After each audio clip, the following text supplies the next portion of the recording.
Everyone, welcome back in Priyanka ma'am ki class. So today we are going to discuss a new topic, that is chemical bonding. It is very important topic of inorganic chemistry.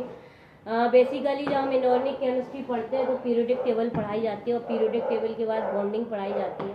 तो आज हम इसी topic को elaborate करते हैं, chemical bonding in Priyanka ma'am की class. So बच्चों, what is bonding? First of all we are going to discuss about what is bonding. Bonding means जिससे हमारी बहुत अच्छे से बनती है, वेदर हम अपने फैमिली मेम्बर को ले लें या फिर अपने फ्रेंड्स को ले लें, जिससे हमारी बॉन्डिंग बहुत अच्छी होती है। मीन्स जिससे हम हर चीज़ शेयर कर सकते हैं, तो हमें कहा जाता है कि इससे हमारी ट्यूनिंग बहुत अच्छी है, बॉन्डिंग बहुत अच्छी है। ऐसे ही इन केमिकल्स के बीच में भी होता है। तो इन एलिमेंट्स को स्टेबिलिटी के लिए बॉन्डिंग बनानी पड़ती है, तो जिसको हम केमिकल बॉन्डिंग बोलते हैं। तो आज हम इसी को ही डिस्कस करने वाले हैं कि कौन किससे बहुत अच्छे से बॉन्डिंग बनाता है।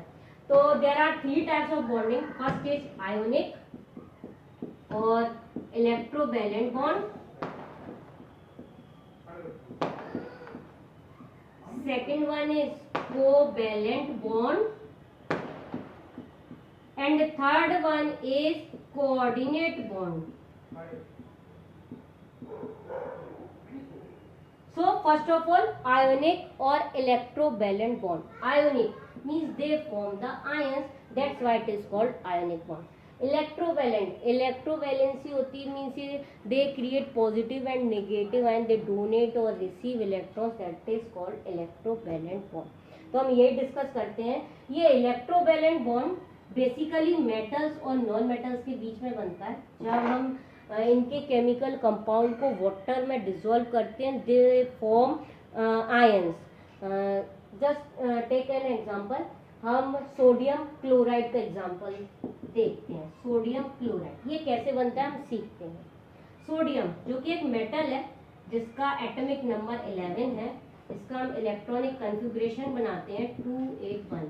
आउटर मोस्ट सेल में इसका 1 इलेक्ट्रॉन है। फर्स्ट सेल में 2 इलेक्ट्रॉन्स जाते हैं, सेकंड सेल में 8 इलेक्ट्रॉन्स जाते हैं एंड थर्ड सेल में इसका 1 इलेक्ट्रॉन रहता है। 8 से मैक्सिमम नहीं जाते हैं according to the octet rule. Octet rule क्या बोलता है कि आउटर मोस्ट सेल में 8 इलेक्ट्रॉन से ज्यादा इलेक्ट्रॉन नहीं हो सकते हैं स्टेबिलिटी के लिए।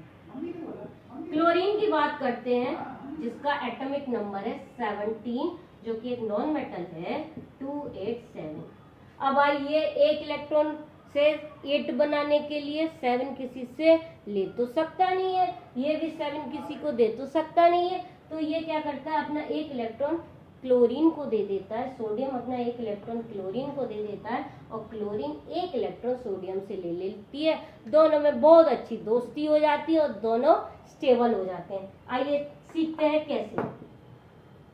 इनका हम आउटर मोस्ट सेल बना लेते हैं। सोडियम जिसके पास 1 इलेक्ट्रॉन था, क्लोरीन जिसके पास 7 इलेक्ट्रॉन्स थे, ये इसने इसको दे दिया, तो हमारा क्या फॉर्म हो गया, सोडियम क्लोराइड। ये बहुत स्ट्रॉन्ग बॉन्ड होता है जो कि मेटल और नॉन मेटल के बीच में बनता है। सो बच्चों, ये पहला बॉन्ड हमारा कंप्लीट हुआ जिसको हम बोलते हैं आयोनिक और electrovalent bond. Now come to the next, that is covalent bond.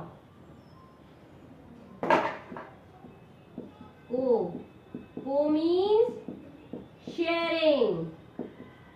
हाँ भाई, जिससे पार्टनरशिप हो जाए।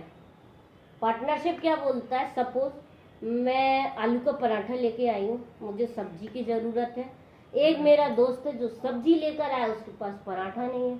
क्या करें भाई, मेरा भी पेट नहीं भर रहा है ऐसे खाने में, उसका भी पेट नहीं भर रहा है। तो हम दोनों शेयरिंग किए।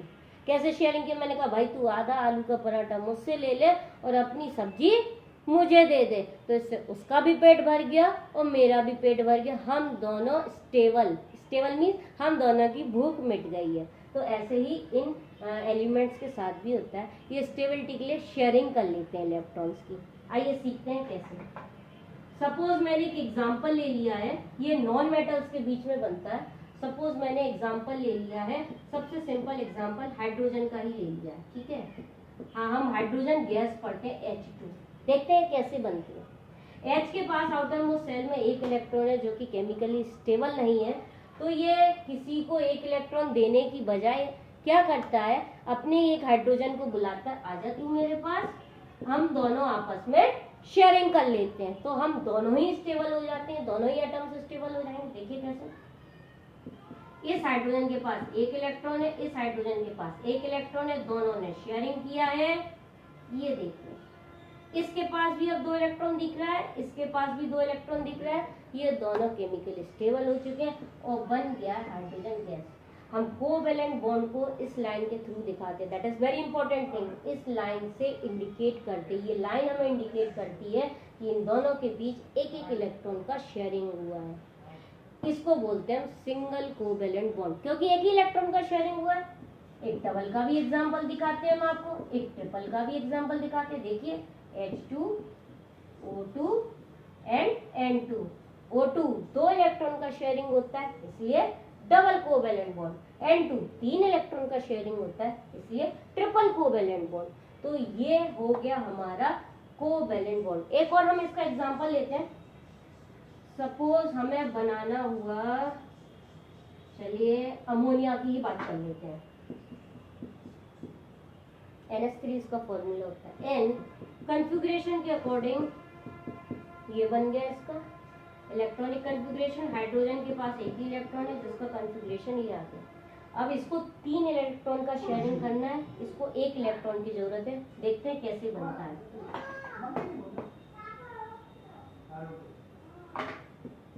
N 5 इलेक्ट्रॉन थे इसके आउटर मोस्ट शेल में, ठीक है। इसने 3 हाइड्रोजन को बुलाया, देखिए 1 शेयरिंग, 2 शेयरिंग, और ये हाइड्रोजन आपको पूरा दिख रहा है। अब हम नाइट्रोजन पूरा दिखा देते हैं, 8 इलेक्ट्रॉन पूरा कंप्लीट 8 इलेक्ट्रॉन्स बना के। देख लीजिए, आप काउंट कर सकते हैं 2 3 4 5 6 7 8। इधर शेयरिंग हुई तो एक लाइन इधर, इधर शेयरिंग हुई तो एक लाइन इधर, इधर शेयरिंग हुई एक लाइन इधर। लीजिए भाई, ये बन गया हमारा अमोनिया। इधर ये 2 इलेक्ट्रॉन दिखा सकते हैं, इनका शेयरिंग में अभी कोई रोल नहीं है, तो इस तरह से ये कोवैलेंट बॉन्ड बन जाता है। हाँ, अब आते हैं हम अपने थर्ड बॉन्ड पे। अच्छा, एक चीज और जान लीजिए, कोवैलेंट बॉन्ड में जो शेयरिंग होती है, इसमें जो इलेक्ट्रॉन पेयर शेयर होता है उसमें दोनों ही जो एलिमेंट्स हैं उनका सेम राइट रहता है उस शेयर्ड पेयर पे। भाई ये नहीं लड़ सकता है हाइड्रोजन या ऑक्सीजन या अमोनिया में नाइट्रोजन और हाइड्रोजन, ये पूरा जो शेयरिंग हुआ वो पूरा मेरा है, किसी दिन झगड़ा हो गया या ये तेरा है, ऐसा नहीं है। शेयरिंग हुआ है तो दोनों का बराबर का राइट है। Now come to the next point, that is third point, third bond coordinate bond. ये थोड़ा हाई स्टैंडर्ड में पढ़ाया जाता है 9th onward, otherwise electrovalent bond और कोवैलेंट बॉन्ड ये हम 7th 8th स्टैंडर्ड से पढ़ते हैं। कोऑर्डिनेट बॉन्ड, अभी हमने अमोनिया बनाया था, अब हम एक आयन की बात कर रहे हैं, अमोनियम आयन। देखते हैं कैसे फॉर्म होता है।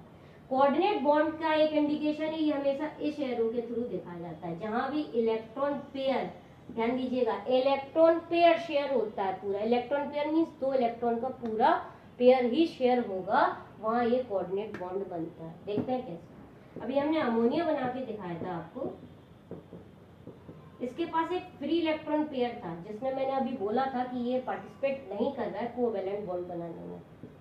एक हमने हाइड्रोजन को उठा लिया, जिसके ने अपना एक इलेक्ट्रॉन किसी को दे दिया तो उसके पास पॉजिटिव चार्ज आ गया। अभी इसको स्टेबल होना है तो ये पूरा का पूरा जो इलेक्ट्रॉन पेयर है ये इसको दे दिया जाएगा हाइड्रोजन को, हाइड्रोजन जो चार्ज लिए है उसको। देखते हैं कैसे, ये दिखा दिया हमने इस एरो से। इसका मतलब क्या हो गया, ये दोनों जो इलेक्ट्रॉन थे, माने एक इलेक्ट्रॉन पेयर था, वो पूरा इस हाइड्रोजन को दे दिया गया है। इसलिए इधर जो चार्ज था वो हमारा चार्ज इधर आ गया, और ये एरो इंडिकेट किया है कि ये पूरा पेयर इस हाइड्रोजन को गया। इनका रोल नहीं है कोऑर्डिनेट बॉन्ड में, इन तीनों हाइड्रोजन का। इन्होंने तो कोवैलेंट बॉन्ड बनाया है, पर इस हाइड्रोजन ने कौन सा बॉन्ड फॉर्म किया है, कोऑर्डिनेट बॉन्ड। इसका एक और एग्जांपल भी है, हाइड्रोनियम आयन भी हम देख सकते हैं, वो भी कोऑर्डिनेट बॉन्ड का ही एग्जांपल होता है। तो ये आज की क्लास में हमने केमिकल बॉन्डिंग पढ़ा, बच्चों जो भी केमिकल बॉन्डिंग आपको बनाने में परेशानी आ रही है आप कमेंट बॉक्स में लिख सकते हैं, मैं उसको और एक्सप्लेन कर दूंगी। वीडियो को लाइक कीजिए, शेयर कीजिए, सब्सक्राइब कीजिए और मिलते हैं अगली क्लास में, प्रियंका मैम की क्लास में। Bye bye, bye bye everyone.